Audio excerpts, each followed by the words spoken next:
Hey guys, welcome to the live stream. Coming to the back of the van here. And yeah, working on Brian and Robin's van.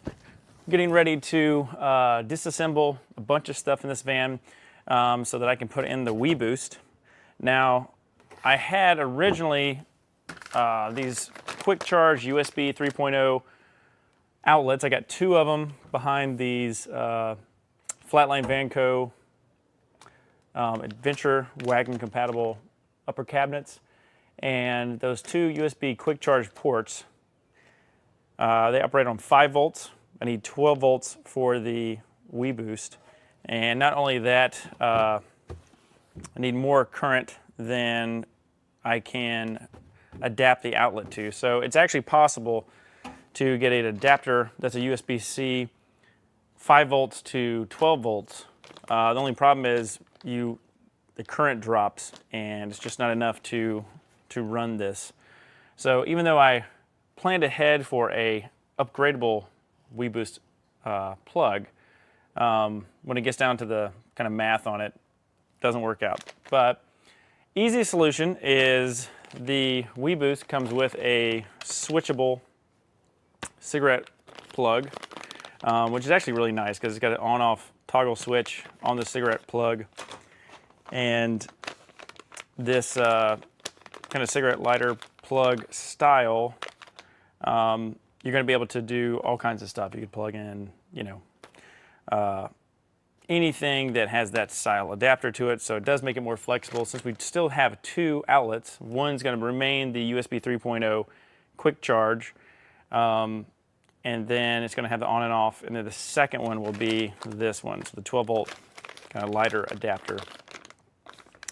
So we're going to put that in, but to get to that point, we have to take all these cabinets out.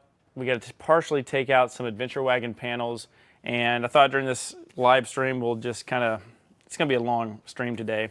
We're just going to be disassembling the van. This will give you a chance to see inside the build, which is nice because if you guys are wondering about this bed system, the platform, anything, you actually see me disassemble it, and I can talk through it as I go today. And then hopefully what we can do is we can get to the point where we're going to drill one more hole into the roof of the van. That is going to have our antenna wire that comes from the WeBoost, and then we'll be able to mount this to the roof rack, run that wire down to this box, and then this box is going to live on one of these Adventure Wagon panels bolted to it inside the cabinet. The cool thing is I'm going to do my best so that when I wire it, if Brian and Robin ever want to take these cabinets off, because they are technically removable, as you'll see today, they can just take it off, get some more room in the bed, and not have to mess with the WeBoost. So we'll put that in there like that. And then if you're just catching up with this, kind of had a break from the channel for a little bit. Was off for a couple weeks, and then just got charged back up to tackle this. So yeah, we're back at the shop. This van, if you haven't kept up with what's happened, this is the Ford Transit. It's called the Glacier build. If you go to odysseycustomvans.com website, you can look for more details and photos on the inside of this van. But recently, we did a Van Compass Topo 2.0 lift kit on this with the Falcon shocks with the adjustable, 3-way adjustable shocks in the rear. It gives us about a 2-inch lift front and rear, and rides incredibly smooth. Next thing we did was we upgraded the solar panels. We didn't upgrade the wattage. What we did is we took out the Renogy ones that I originally put in there. The footprint had changed in the market, and so since they're getting this whole entire van, I wanted to go ahead and just, make that really nice up there so that in the future, something happens, solar panel breaks, or they go under like a limb or a tree or something cracks it, the mounting locations for the panel to fit on the roof will be the same as what's pretty much on the market right now. So there was a change between the compact solar panel dimensions from Renogy and the regular 100-watt solar panels. Now they're pretty much the same as far as I can tell on the internet. So we did that, and then we went ahead and did the first half of the alternator install. So the very hard part, which was taking pretty much half of the engine apart, all of the turbocharging, charge tubes, air intake system, and some vacuum lines, and we got all that out of the way, and we went ahead and installed the bracket, reinstalled the AC compressor, installed the brand new tensioner for the second alternator. This is a Nations alternator. Put that in there, refitted the new serpentine belts, and torqued everything down, and it's prepped and ready. The next thing that we got to do is we've got, I'll tilt the camera down. Also, if you guys have any questions during the live stream, we're live. Feel free to ask away. So you'll see down here at the bottom of the van, we've got everything. There we go. Just checking the stream. So down here we've got a bunch of stuff disassembled. So the challenge is we've got to get 54 pounds of 4/0 battery wire from the alternator to this off-grid power system that I built a couple months ago, and I already know where I'm going to run the wires, so that's not the issue. What's going to be technical is this system is so compact because I wanted to make everything extremely low profile. So what we're going to need to do is, I've already kind of mapped out where this is going to come into the van. It's actually going to come up. We'll have to remove the Isotherm Cruise 130 fridge. We're just going to take it out. These bed panels will be out of the way, and then we can actually move the refrigerator into this section. Just kind of like lift it up, pull it in this section, and then that'll give us access to drill holes. We'll drill them, we'll bring up the 4/0 wire, and then there's some vent ports on the side of the Flightline Vanco kitchen galley cabinet. And we'll bring the cables right on top of the batteries, and we're going to run that positive negative cable straight in here. On our Lynx distributor, we're actually going to get some new stainless steel bolts. We're going to extend those bolts so that we can, on these two input terminals to the DC to DC charger, that is where we're going to input our new positive and negative wires. And then, actually I take that back. We're going to ground on the, we'll ground on this bottom bus bar, but then on the battery input, we've got a 300 amp fuse on the first run of the, it's technically a bus bar. It's heavy gauge 4/0 wire, positive, the terminals, and they're daisy chained to all the batteries. So you can kind of think of that as like a flexible bus bar. Sometimes people take a solid strip of copper, drill it, and then put that down as a massive bus bar connecting all the batteries. I'm doing it with this right here. So this is what we have connecting the batteries. It's this weird shape because we wanted to make sure we've a battery is in this orientation, and one battery, and the rest of the batteries are in this orientation. So we got one 100 amp hour Renogy, Smart Lithium, and then we have 5 more. And so this terminal going to the next one, you want all of these cables connecting all of the batteries to be the exact same length. So even though these back batteries are closer together and would be a smaller cable, because we used a longer cable on the first 2 battery connections, we have to, it's good practice to maintain the exact same length connecting every single battery together. So you don't have one long run and then one short run. That's not good for charging and discharging the batteries. So long story short, the first battery terminal has the input from the Lynx distributor with a 300 amp terminal fuse. And then what we're going to do is on the second connection, going into the second battery, we'll have an additional 300 amp terminal fuse. And that 300 amp terminal fuse will be what's accepting the additional 4-aught cable coming direct from the alternator. So because this is being controlled by a wake speed regulator, that charging is going to be, it's already going to be regulated coming from the alternator.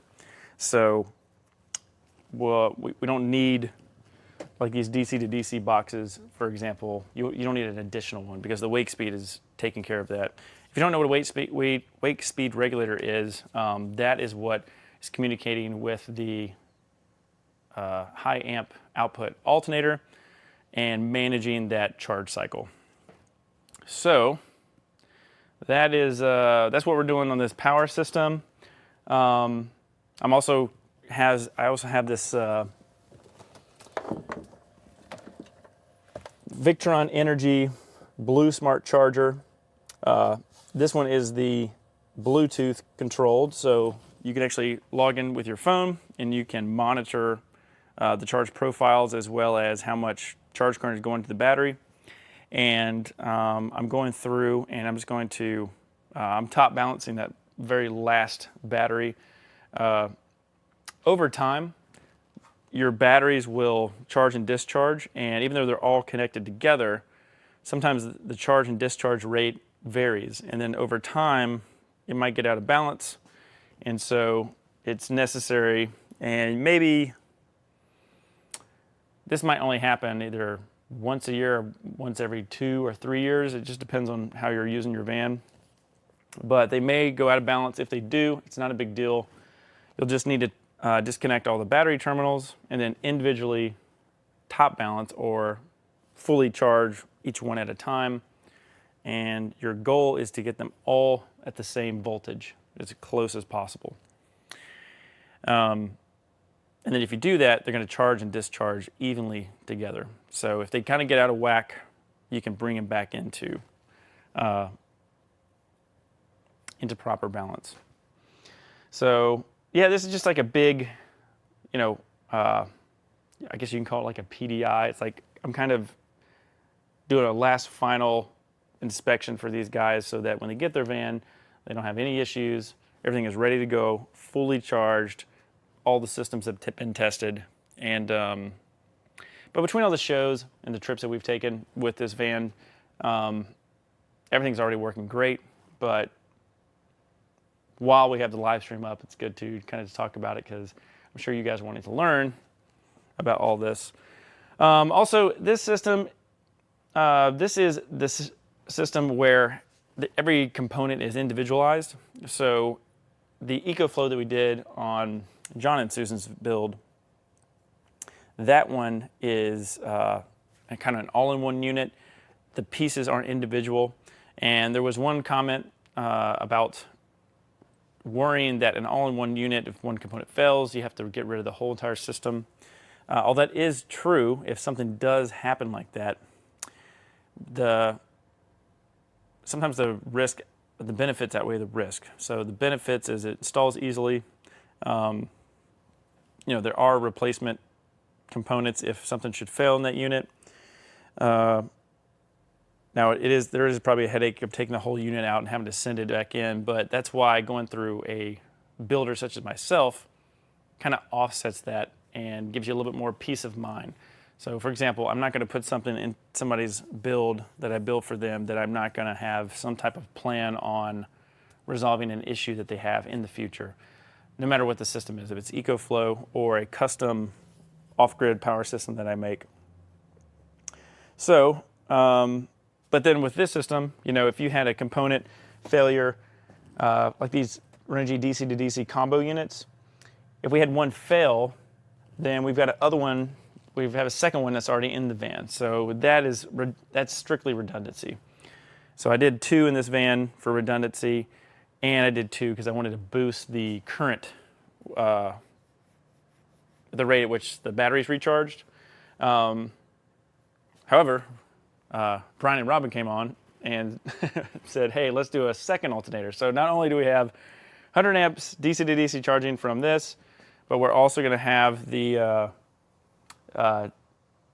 theoretical 280 amp charging from the alternator. Now we do have a max charge limit on these Renogy batteries of 300 amps. That's our max charge rate. That's as much as they can absorb at a given moment. But these charge boxes are going to be monitoring the voltage, and they'll throttle that current. So yeah, it'll be interesting to see how all the components behave together, because the DC to DC and MPPT combo chargers from Renogy, I like them because they're all in one unit, they're compact, and they got a nice heat sink on the back.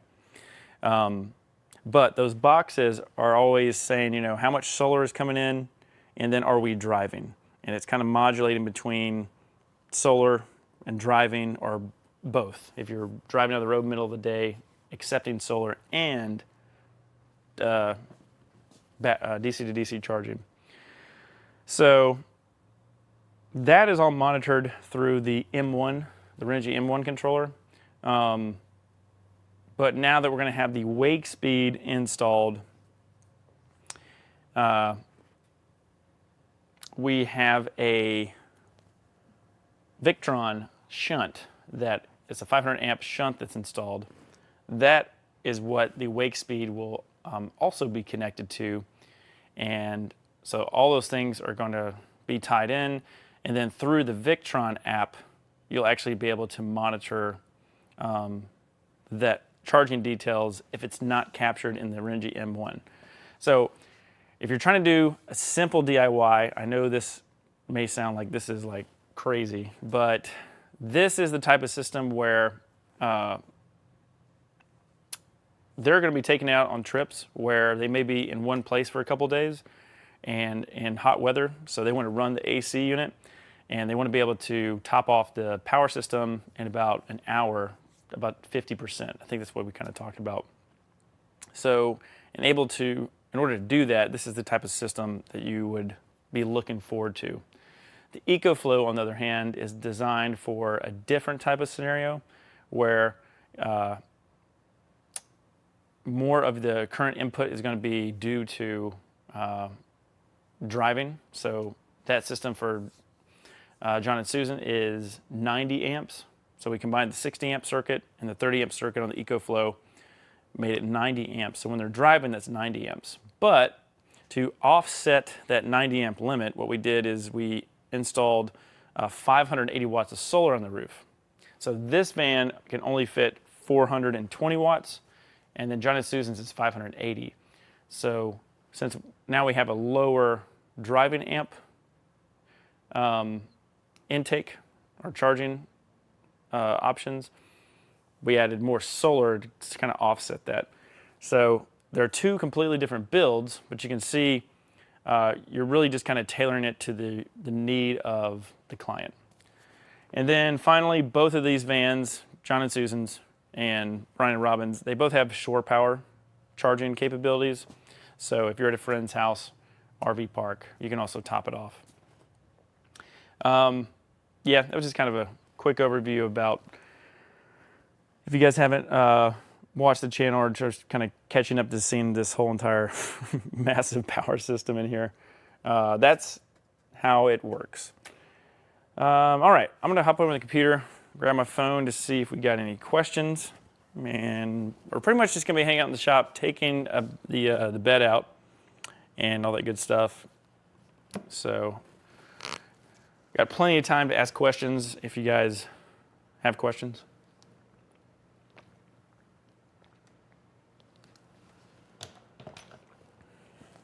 Pretty much just gonna be hanging out in the shop. Okay. We already got all of our tools set up, so we're really just taking the mattress out. We're going to take the Flatline Vanco bed panels out. And that system is pretty cool. That is a Adventure Wagon compatible system. So, if you don't know what that is, the interior of this van, as opposed to my 80/20 boxes that I upholstered and built, the rest of the van is a prefabbed panel system that bolts together with L-Track. L-Track is logistical track, so the stuff that they use on trucks and vans, and it has tie-down points. And if you're in the whole van life thing, you've probably heard of L-Track, and you'll see that throughout today's video.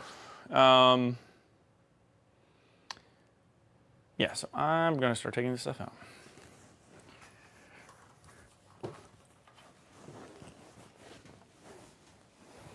This mattress that I'm pulling out right here, this is from Brooklyn Bedding. This is a short queen. It's very comfortable. I think it's their Dream Foam Essentials is the name of this mattress. So that's kind of what it looks like.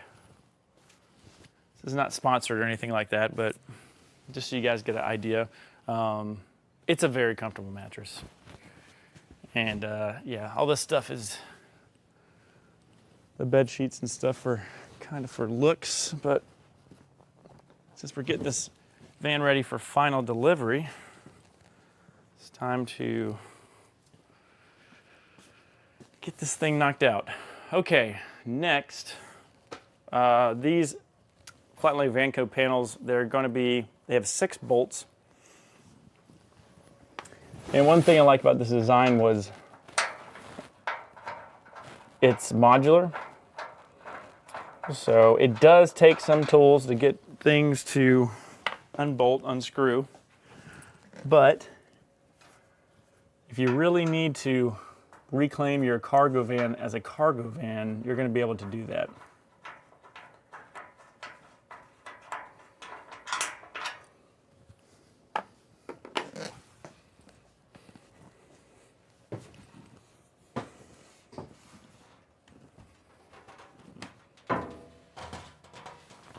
Now these panels, I'm not sure if I mentioned that, but they are aluminum.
anytime you're working around a power system, understand that it's always live.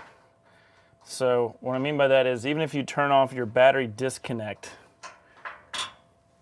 dropping a bolt or a tool, something that's going to bridge the terminals, although it may be obvious, you know, you might accidentally do that. So always be careful because it's a lot of current in lithium batteries and it comes out quickly.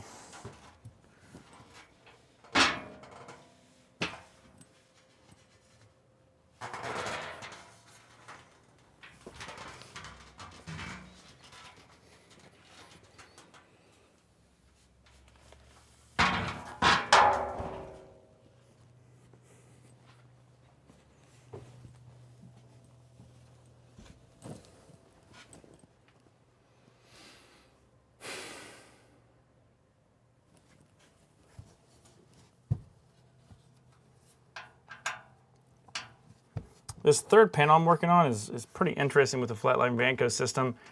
If you go and purchase their bed, it's a custom mattress that they make for this. You can actually remove this panel, stuff it under the bed, and then you can actually, the custom mattress is a trifold, and this is one of the folds where you can fold it up out of the way and you can gain about a foot of room in the van. However, the catch is the mattress, I didn't find the mattress that comfortable. But if you're looking for something that can fold up out of the way and go in a bag so you can remove it later, there's that option.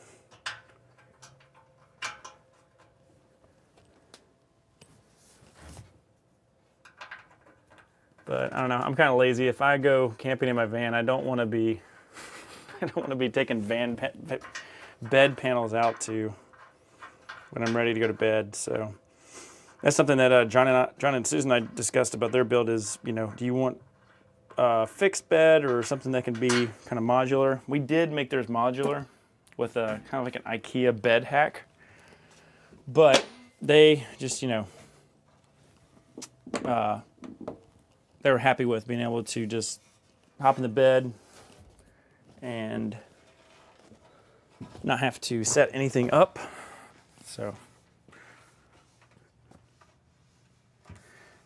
but hey, it's your van. You can make it whatever layout you want it to be. Yeah, so check it out. That was taking the 3 panels out. You can stuff them in your garage. Now you got a ton of room. It would be possible to take these modified rails out. Now, the bump outs here are the factory ones, so we didn't do flare space or anything like that. But the factory bump outs will allow you to have a short queen mattress width-wise, which is about 74 inches. So you can do the east-west versus north-south. However, if you did want to take these rails out, and if I came in here and built you, we just laid some 80-20 rails back on here, you'd be able to sleep down here and have a bunch of headroom. Now, with that being said, you can't put bikes in here. So before this van had an owner, this design is to be more flexible for a variety of people who want to get into this van and not sure what they want to do. So it's this build, the spec build design is so that if you wanted to do mountain bikes, the bed is adjustable to where you can get it out of the way depending on whatever bikes you have. If you're not doing bikes, you can take it out. You can lower the bed. You can have a pull-out tray. So this is a really flexible layout. And over all the layouts that I've kind of thought about doing, this is the one that kind of, it's the one I like the most. Okay. Let's keep trucking here.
I'm gonna get these cabinet doors out of the way.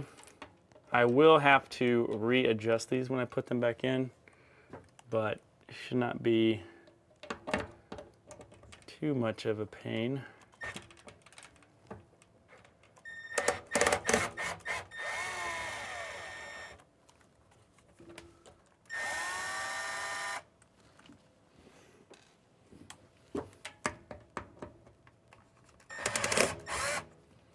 These are solid bamboo doors, so that makes it really nice to work with.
And I'm actually going to label the doors just so I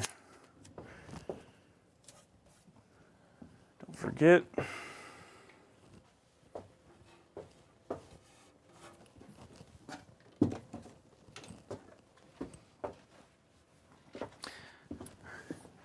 Let's adjust that camera so you guys can see in the van. There we go.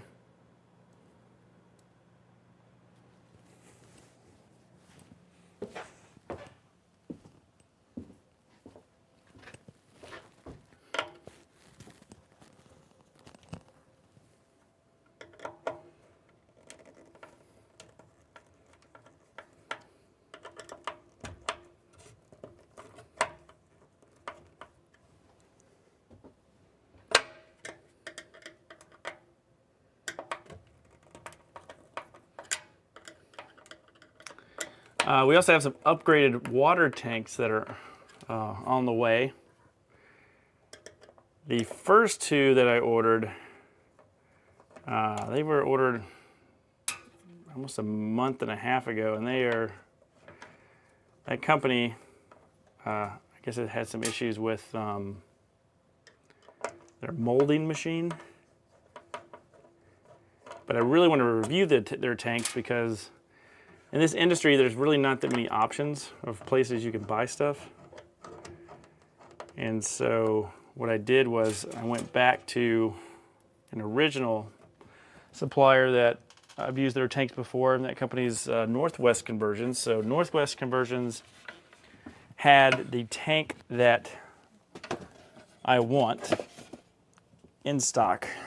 And so I went ahead and just basically double the order. So instead of using the first company, I just left that order open.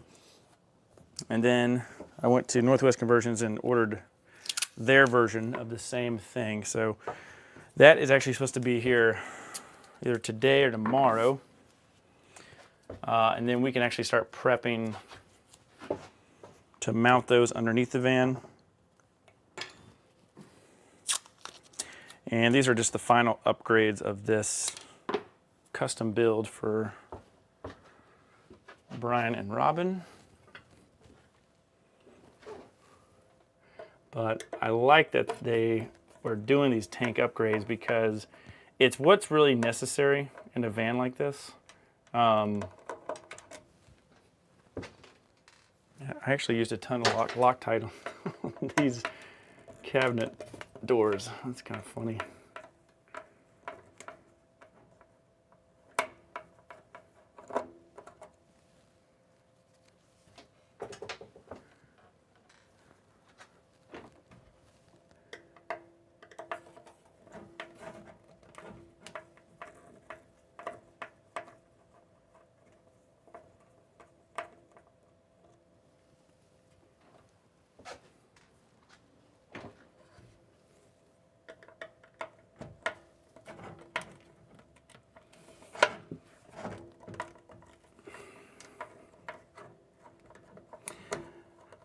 This is a good point.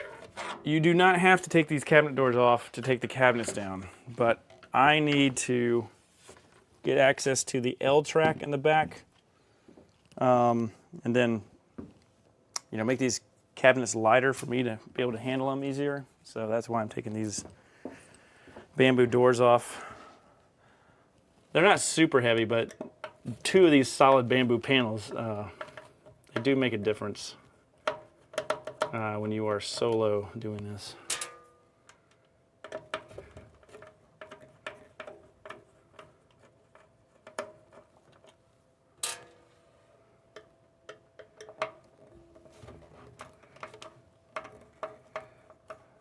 Yeah, this is why my drill was not doing a good job, is I did not anticipate taking these off ever again, so they have a ton of Loctite on them. I Loctite pretty much anything that I can in a van, I Loctite. So the only exception of stuff that I don't Loctite in a van is the 80-20 brackets. I use a lock nut on them, but I do that because if you ever need to undo an 80-20 bracket and you've Loctited it, you've tightened it down too much, or you've over Loctited it, and you will possibly shear off the head of the, not the head, but the threads, the Allen threads, because stainless is not that hard. It's actually pretty soft, especially stainless steel bolts for the 80-20. Yeah, so you can shear those off, and you don't want to do that.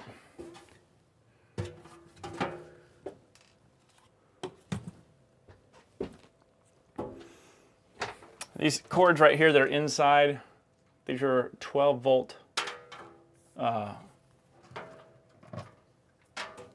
of like an underglow light that I put in here. It's a nice vibe. It also allows you to see inside the cabinet when you are trying to get something out of the cabinet. Okay, next we're going to take off these back bolts. Once I take it off, we're going to be loosening them so that we can gain access to the, let's see, what size is that? Pretty sure it's 9/16.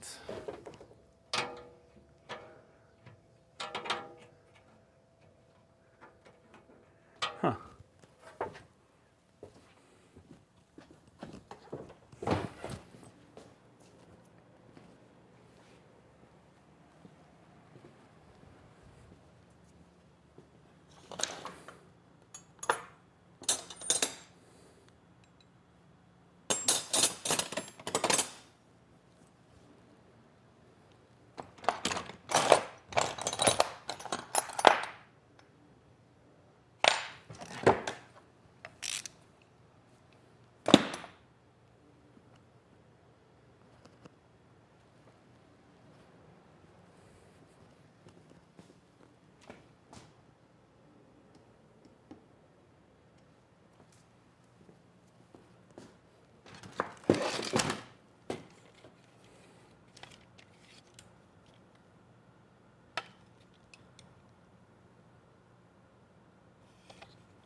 I'm gonna change the camera up here, so once I take these out, I'm gonna be working pretty much in this section over here. Let's see if I can get this high enough.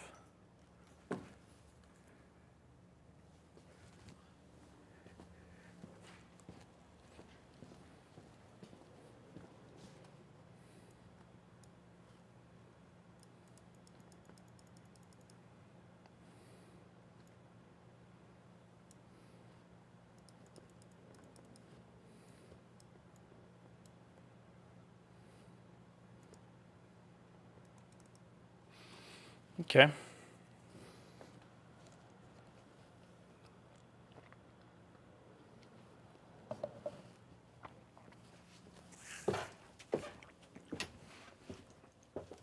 So what we have that's holding the back of these is we have an L-track 2-inch bolt. It's kind of like an extension. And then we've gone to Home Depot and we have this 1-inch chrome spacer. And what that does is that offsets this cabinet. So this cabinet is actually originally designed for a Mercedes Sprinter. And so the angle of the roof to the angle of the Ford Transit, the way it tapers in towards the roof is different on both vans. It's more aggressive on a Sprinter. That's why a Transit feels more open, because it is. And just a little difference between the two. But if we this makes these level, whereas if we went the other way, these cabinets would be angled and it just wouldn't look right. They go in fine that way. It's just it just looks off. It doesn't look good. Now I did the same concept up here to have these installed. Now we got to be careful when we take this down, because what we're going to do is loosen it and then we're going to shift it to the right. And we got to be ready when we move it, because it's going to pop right out of place. So you have these two studs, and so we're just going to lean it, and then we're just going to shift it, and they're just going to come right out. And then here, this isn't something I've never been able to show before. This is the indirect LED light that's wired in here. And so this is custom wired. It's got that custom wire coming out with a barrel style terminal, and that's allowing it to be switched on and off by the Renogy M1 controller.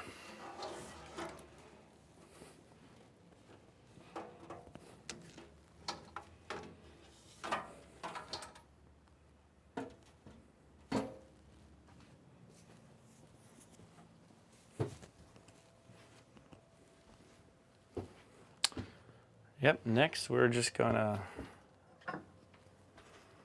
repeat.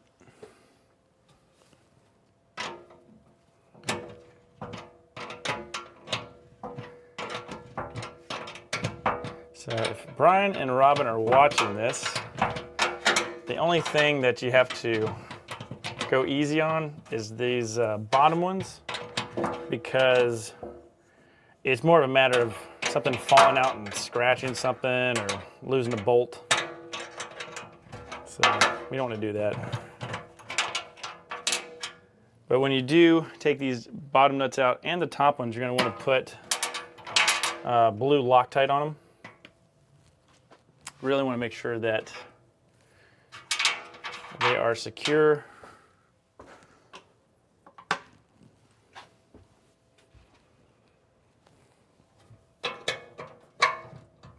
The van can be violent going down the road, so we want to make sure everything's nice and tight, doesn't rattle out of place.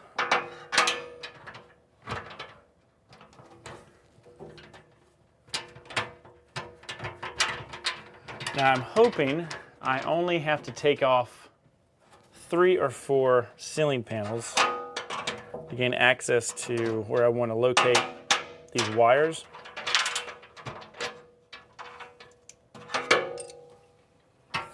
Then keep your hand on this and keep it pushed in.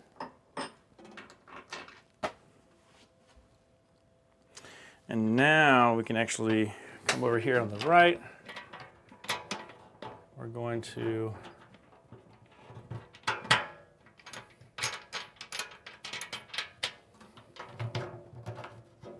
take out the right L-track bolt. We're going to hop on the left. And we're just going to pop out the left. Just kind of falls right out. Again, we want to make sure we have tape on these so we can locate them when we put them back in. So I've got 2 pieces of tape here. And then let me put 2 pieces of tape. The tape is just going right behind the slot. And even if you don't put the tape on, there is only one way that this cabinet is going to go in. It's a very precise cabinet. It's specifically designed for L-track.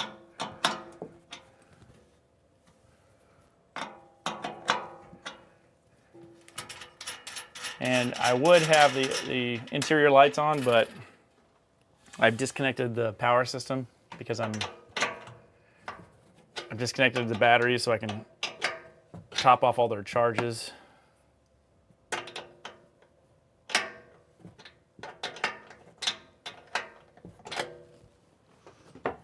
So even though this wasn't planned, I pre-planned to put the WeBoost in. It was more on me that the amperage of these outlets I couldn't convert. I kind of thought USB quick charge was going to be able to, like I could use a buck boost or something like that to change it, but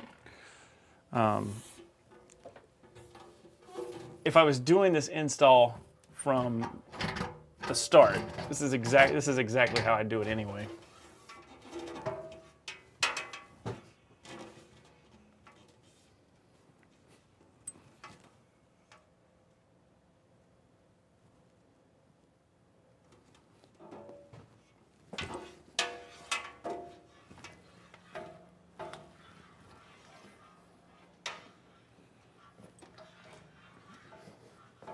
So now I'm just trying to find a home for this cabinet in the shop so it does not get scratched up. There you go.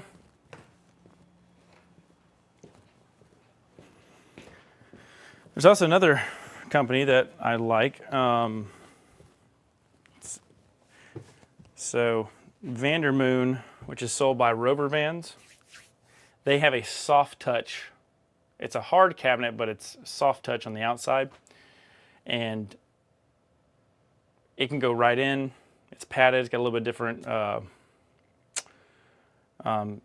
storage compartments and stuff like that. But these panels on the back of the van, if you guys have seen them in another stream, they are from that company. All right, now we are taking out. Let's see here.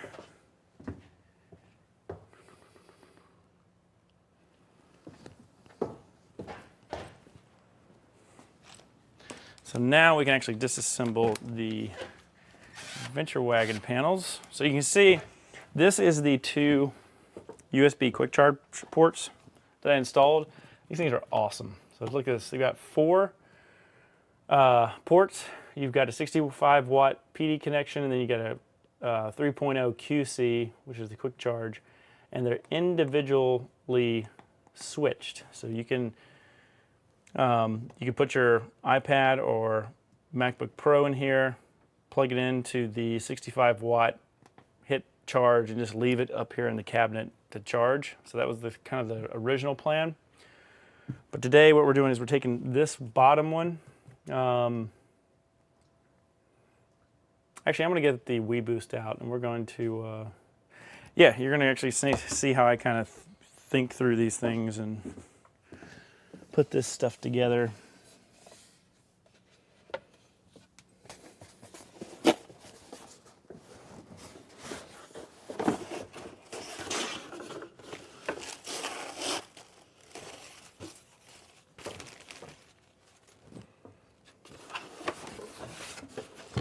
So here is our WeBoost kit. I'm not sure if that angle you can actually see everything, but we got our box, we've got our antenna that's going to be mounted on the roof, we've got our cables.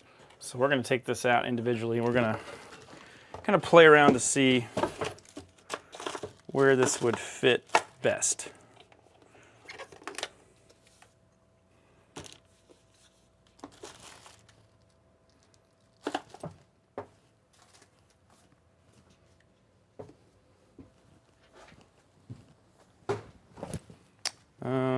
Let's see.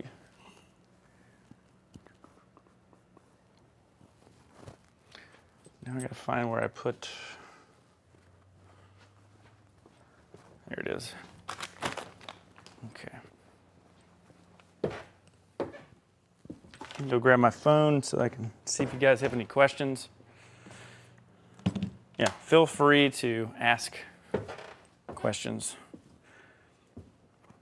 That is what the live stream is all about. Okay, so we're going to take a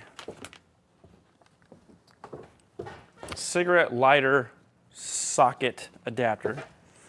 We're going to install it. It's really, really easy. All this stuff is universal pretty much. We're going to unscrew this from behind the panel. Then we're going to install this 12-volt marine, which is marine just means it's got a bunch of seals on it. Right there. And then that is what is going to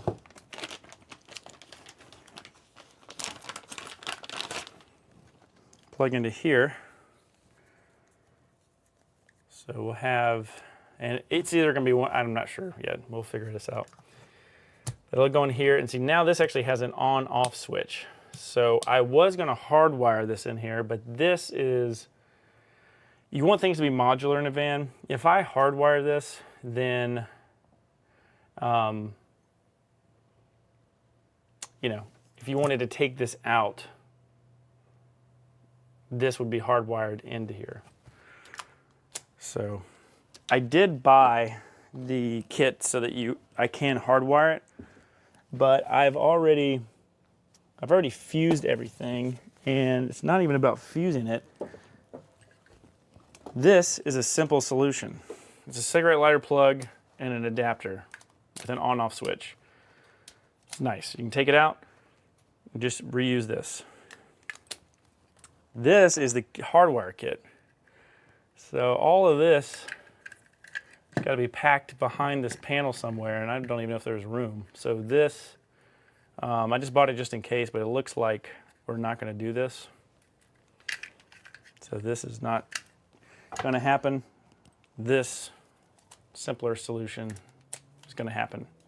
Not only do you get to power the WeBoost, when you're not using the WeBoost, you can repurpose this for another, you can still use a USB port. You can just get one of those adapters like they have for cell phones. Okay, beauty about the Adventure Wagon panels. We can take them out and we can make changes. So what we're going to do is we're going to, let's see where we want to start taking this apart. Beauty about the Adventure Wagon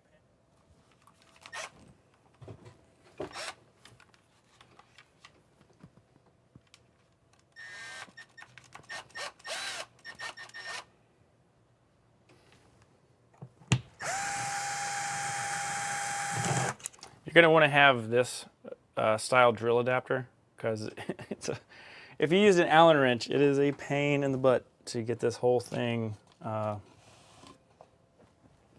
unscrewed. It's doable, but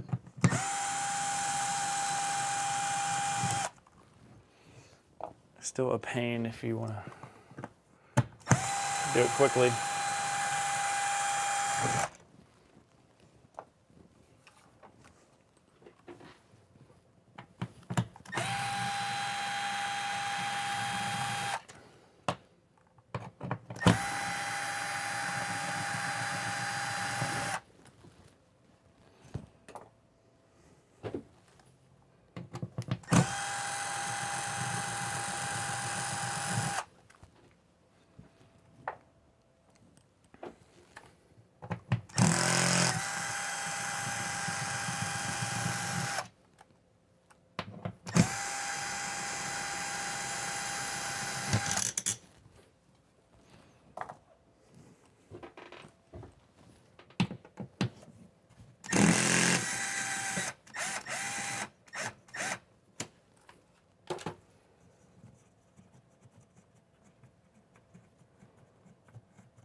If you guys are just joining, we are installing a WeBoost. This is an upgrade to Brian and Robin's adventure van. So this is one of our spec builds that Brian and Robin are the new owners of. So we did a Van Compass 2.0 lift. We upgraded to a different footprint of 100-watt solar panels on the roof, and we are doing a WeBoost right now, as well as we've already done half of the second alternator install. The second half is kind of part of this whole electrical phase right now, where we're going through and doing these more technical upgrades. But right now we're taking our adventure wagon panels off. That's the system we're using right here. And we're going to be doing some different wiring, and my microphone is getting caught. All right, so we're gonna be careful with this panel because it's been a minute since I connected all the wiring back here. All right, excellent. All right. If it was possible, let's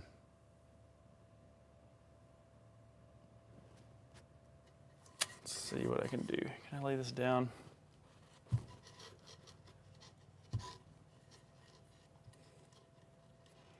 All right, looks like we're gonna have to disconnect this. So check this out. This is actually, I probably didn't cover this in a live stream, but when I build stuff, I build it so that I have, number one, access, and then two, when I have access to the panel, I have connectors that I can pop off and, fix something like this. So we're doing an upgrade. This panel, I drilled for 2 USB quick charge ports and 2 barrel connectors for the 12-volt indirect lighting for the cabinets, the Flatline Vanco kind of airliner cabinets. Over here I'm using Wago connectors, and what this is going to allow me to do is all I got to do is pop 2 of these pins off, and then I'm going to, so actually what I'm going to do, let's see here.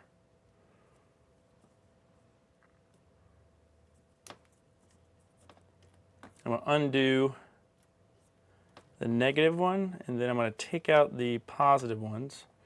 That way my positive connector, even though it's shut off, it's safe here, so it's not going to short if I accidentally let that wire come around. And then over here, what we're going to do is simply, let's see here. I think we'll do the same thing.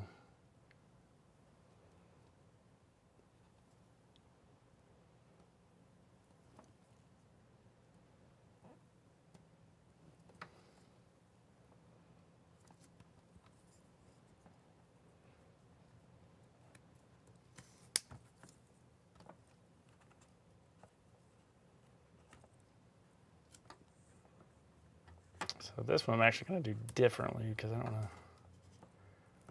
Do I want to disconnect those? Let's see. Come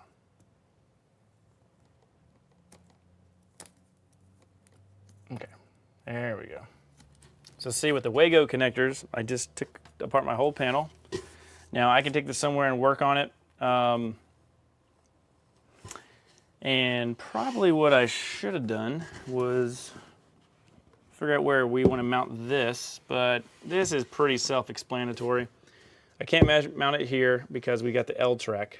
I don't want to have it here because I got the lip from the airliner cabinets. There's no room up here, so we're going to neatly mount this just like that. So this will be where our WeBoost is. We got plenty of ventilation for these heat fins. We've got our antenna coming out the top, and then we're going to be able to route that through the back of the panel. I'll probably get fancy and drill a hole through here so that the cable will come right through the panel and we won't have this random cable wrapping around. Let's see if that is possible before I take my words back. Okay,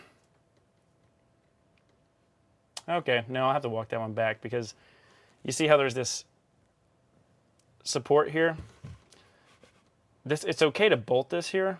The problem is the support, the wire will go straight through here, so that's not going to work. And I don't want the WeBoost to be over here.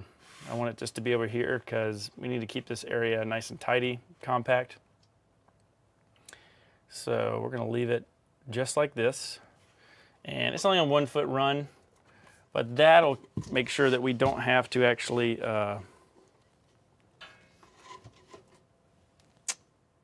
cut any of the panels. We're going to run that wire straight up through here. So the next step is to take this. The next step is to take this this panel up here off. So we'll take this one off, run our wire up, over, up through here, drill a hole in the roof, and then we'll put one of those gland fittings that we like to use and do that. So now we're going to take this box, we're going to take this, we're going to put it on the workbench, so we're going to get to that second. But while we're here, let's see, it looks like since that WeBoost, the electrical connector comes out the bottom, we're going to have a nice little wire run here.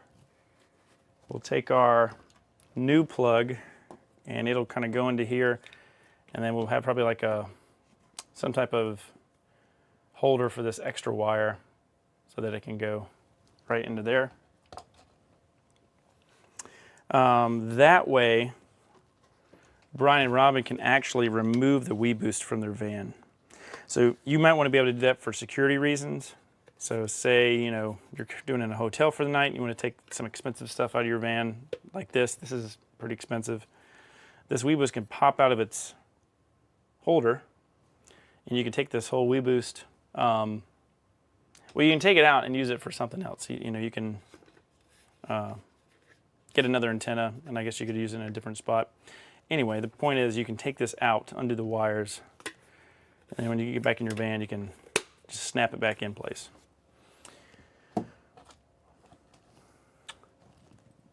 While we're here, let's go ahead, and we've decided that this bottom one is what we're gonna, where we're gonna put this. So we can do that live right now on camera.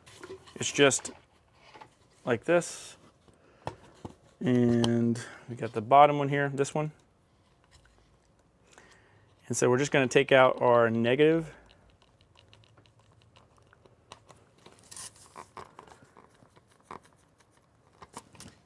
And these actually positively clip in here, so that's a good thing. So I'm actually going to need a pair of flathead screwdriver to pop these clips out.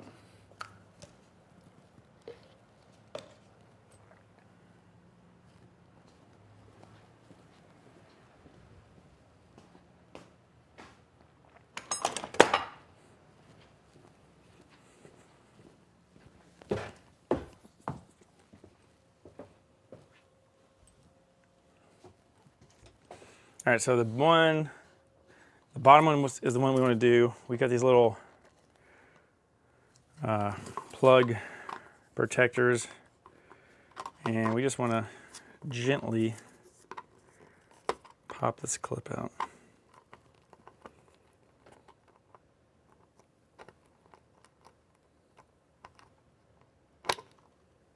There's like a little pin that you depress. There you go. All right, remember what's positive and negative. It's easy on the wires that are marked. But after we take this out, we want to have this one in the same orientation. It doesn't have to be, but I like stuff to be the same orientation. I want the words to line up and down when I put the second one in. So watch how easy this is.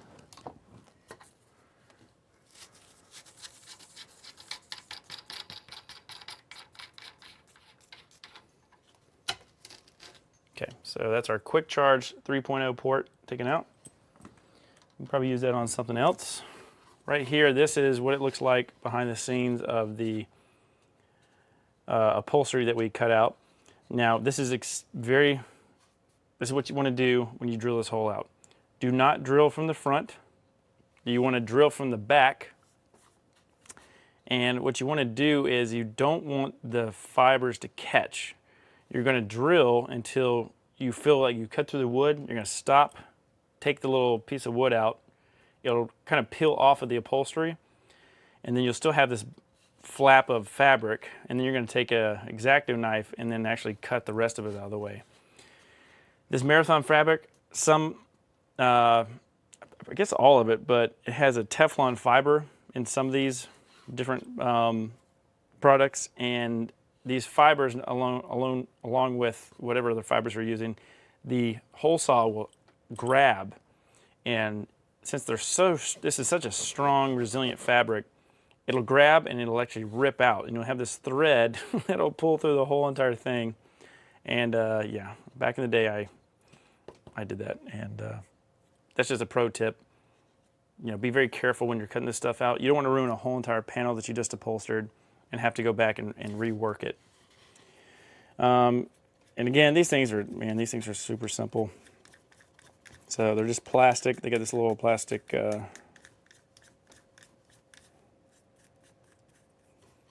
part. So now we have a cigarette lighter, and we're just replacing. And just get that in there.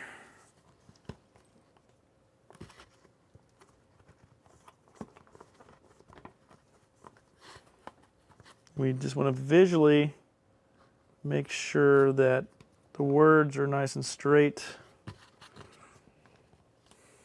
And then we can actually put our, so one side's, if one side's smooth and one has teeth, you want the teeth facing in.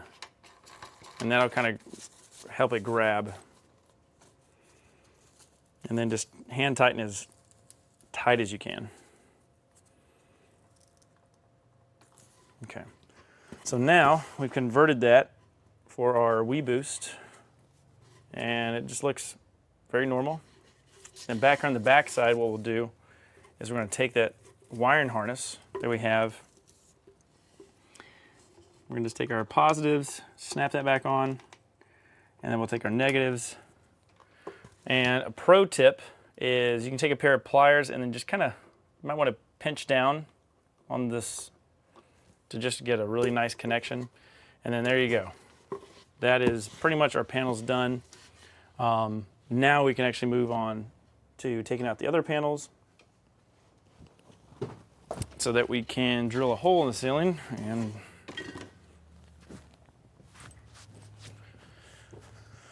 keep up with the install. Let's see, we'll just start next.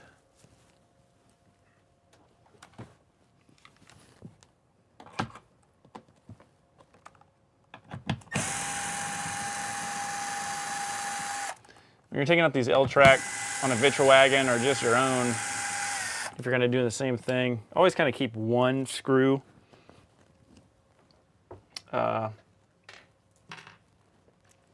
in there so that this doesn't fall and scratch or dent or ding anything in your van.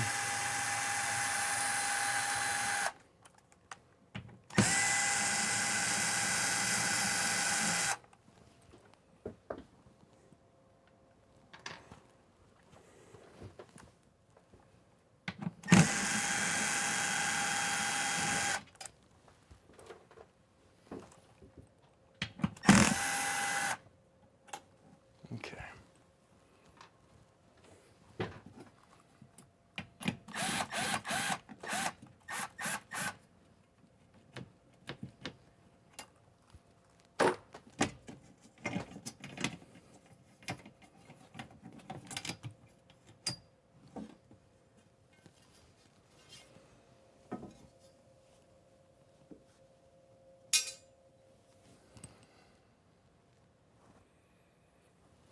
Can we get this out without taking it? Let's see if we can loosen this.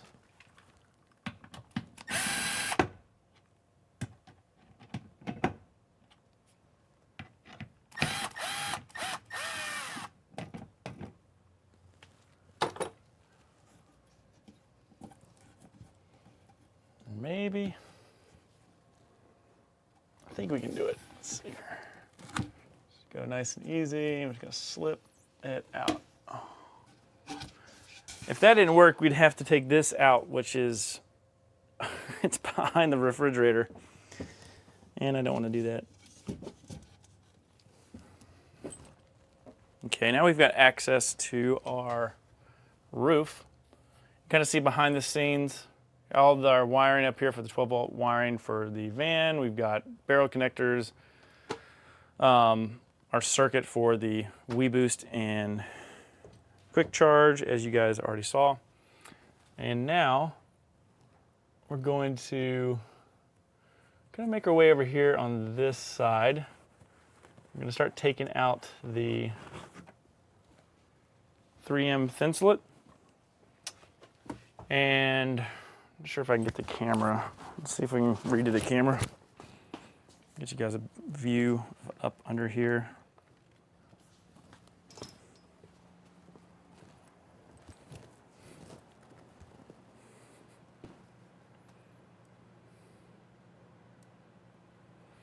Yeah, that works out.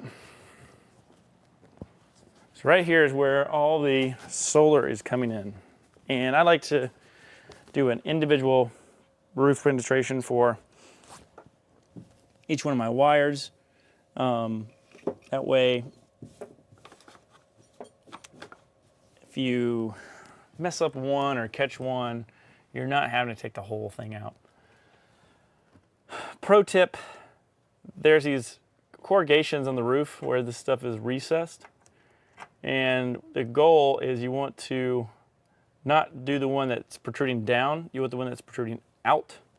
And that way, when it rains, the rain goes over that corrugation and drains out as opposed to puddling in the place you drilled the hole.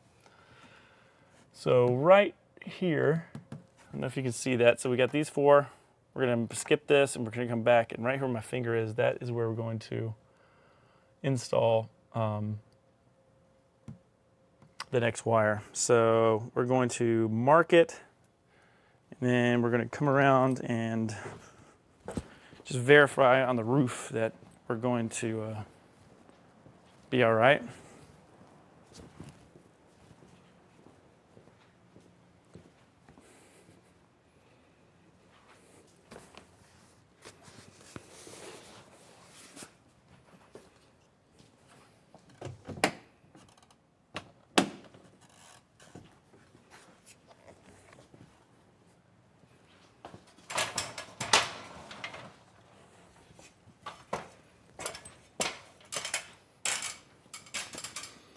Yep, so everything looks good. That is where our WeBoost will come out.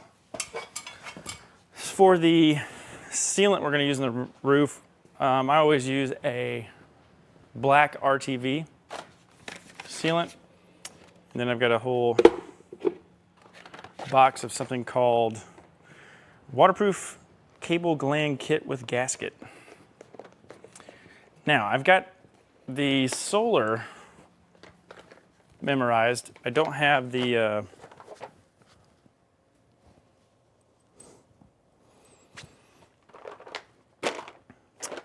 WeBoost cable, the diameter of it. So to get the diameter of the WeBoost cable, what we're going to do is get a pair of calipers, and yeah, we're going to figure that out.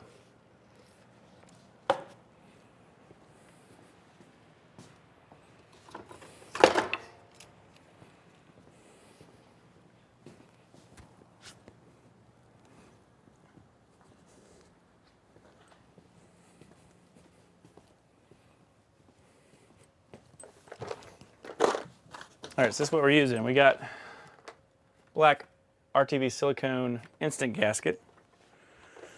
And then we've got this, which is our gland grommet kit.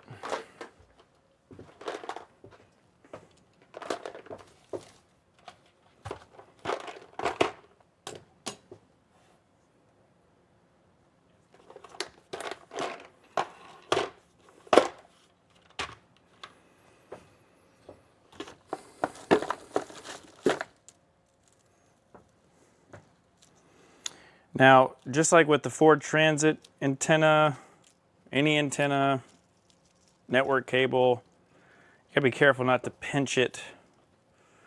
And you also can't modify it. So for example, we need to have a gland fitting that can accept this coming through the whole gland and not mess with this connector on the end.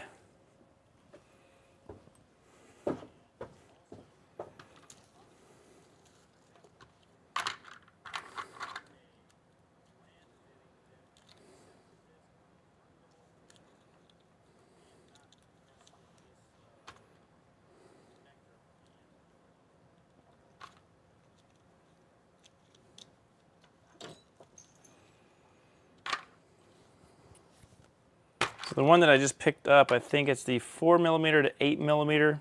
In this kit, it's called a PG9. And so we've got our cable. And the next thing that we have is this is our connector. So let's see if I get in my camera. Can't see if I'm in frame.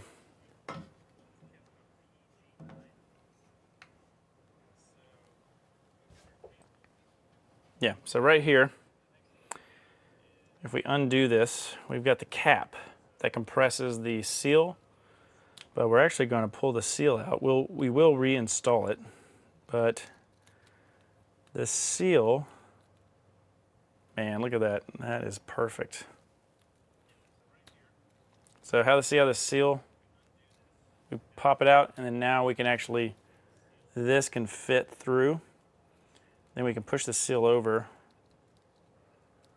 and hopefully this will go over this. Well, that might not work.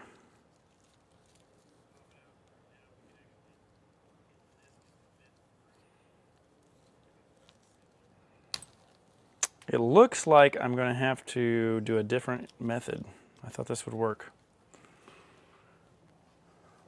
All right, let's go and hop on the computer.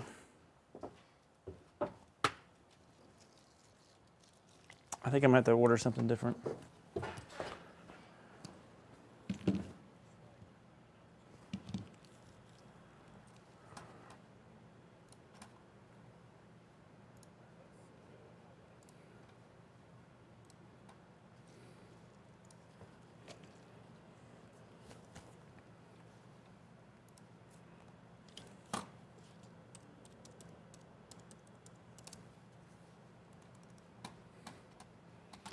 All right, guys, we're on the computer. Bam, there we go. Scan strut. This is what I think we're gonna have to purchase. So this right here, this cable seal black. All right, so if we order it, we'll get it Sunday. It's hard to see, but there's a slit right here. There's a slit. And what this is gonna allow it to do is we can come over the cable and clamp down, and that's going to allow us to have a nice seal. It's too risky to do it the way that I was anticipating doing. I didn't think the collar on this cable would be the part that actually screws down onto the box for the connection would be that wide. It just is. Now, let's see if I can go with my spare parts. So I do have one, but it's not the right one, so we got to do it the right way. So we are going to, we're going to go and I'm going to order it right now.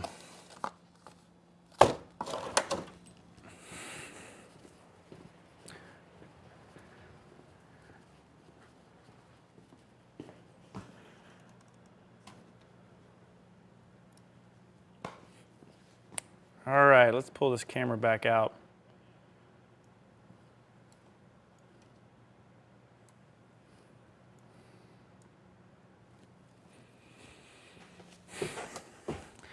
All right, guys, you can kind of see what it's like custom building vans where we have one solution and It's not actually the perfect solution, but since we have the opportunity to do the perfect solution, we're going to pause. We're going to order that. We'll come back to this. So we're going to go to another part of the project. We have a bunch of stuff to do. Fishing the 4-aught cable and all that stuff. So we're just going to pause this. We're going to move to another part. It won't be in this live stream. We'll come back to this, so it's kind of in order. But yeah, want to make sure you guys are subscribed to the channel. Hit that notification bell. I go live random throughout the week, so I don't want you to miss a live stream. And also check out the DIY van build cheat sheet. So if you guys are checking out the build, you see Wago connectors, some of the Renogy components, bolts, fasteners, brackets, stuff for the 80/20, water pumps, batteries, solar panels. If you want to check out the last 3 years of my Amazon purchases that have come to the shop, the DIY van build cheat sheet is for you. Now the cool thing is it's completely free. It's just a guide to help you out with all those parts. And it's got over 250 curated items. They're all organized into different categories. And I think it'll help you with your van build. It'll help you save time and money going to one spot. It's got all the Amazon links, and it's nice and convenient.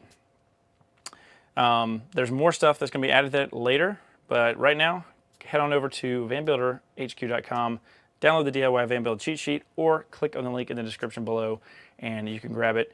Put your name and email address, and it'll go right to your inbox, and it's free, so check it out.